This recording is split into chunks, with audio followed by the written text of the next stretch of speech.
Okay,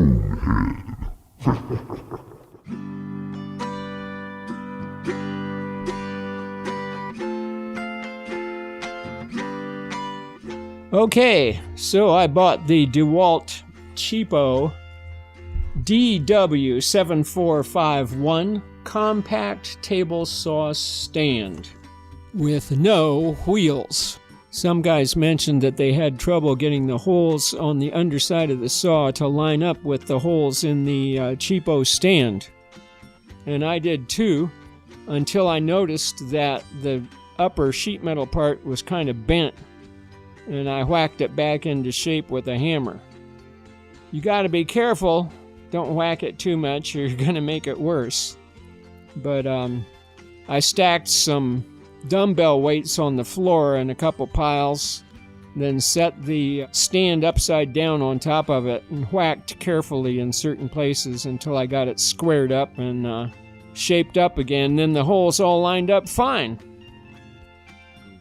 The 7451 stand is kind of lightweight, but I think it's adequate. I enjoyed this table saw quite a lot, and I enjoyed it quite a lot more on the stand. At first I felt the stand was quite a lot lower than I expected, and I'm not the tallest guy either, I'm about 5'10". But now I think the stand is about right. You know, I'm happy with it.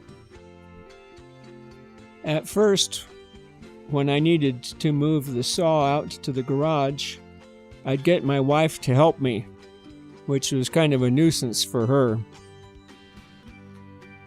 That's when I decided it needed some wheels.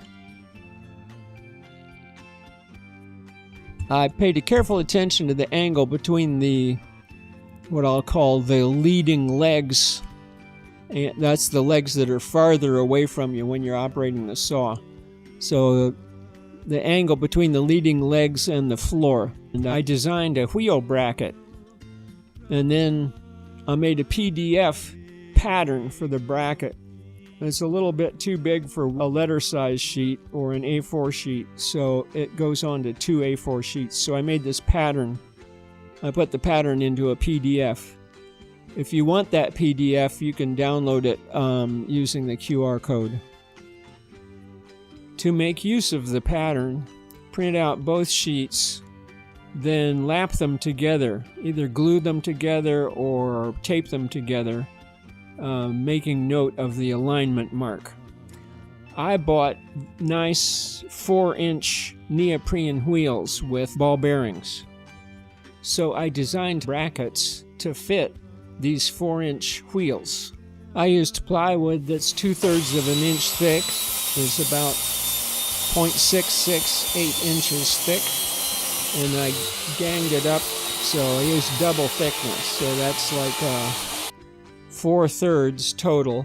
It's about 1 1/3 inches for the, and then I sawed out like 4 of these pattern pieces and then glued them up.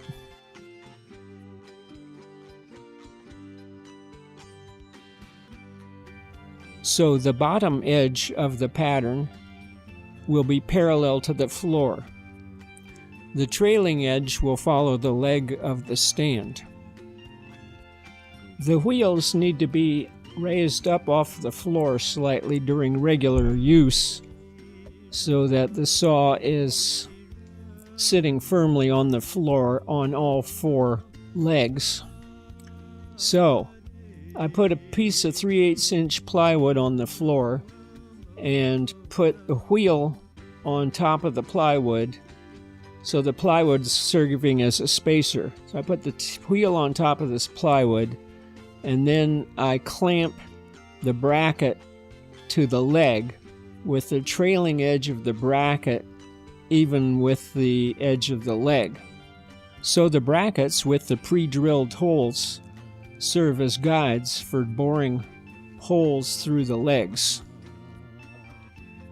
In addition to the wheel brackets, I also made a stabilizer just to sort of reinforce the legs. They're hanging out there with hanging out there in the breeze.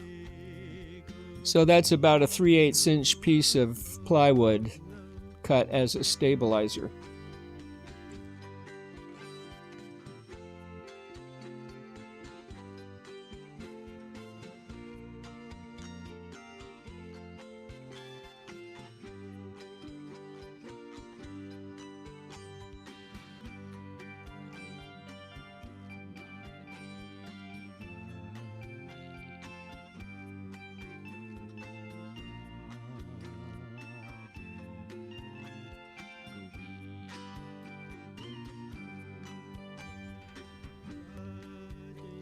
And the first test. All right. I marked and notched the brackets in order to hold that stabilizer plate.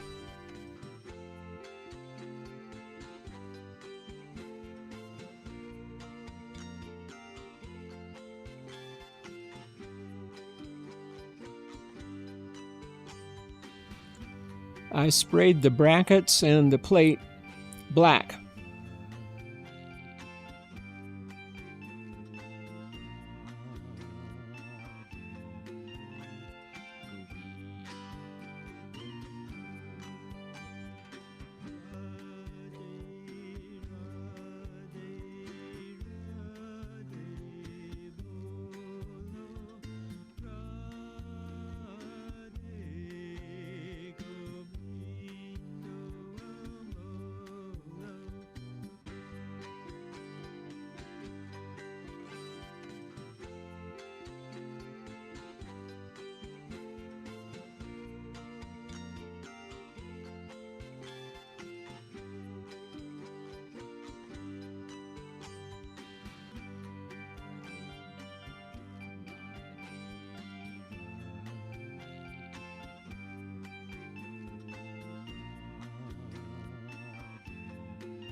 Here's an action demo of the new wheels in use.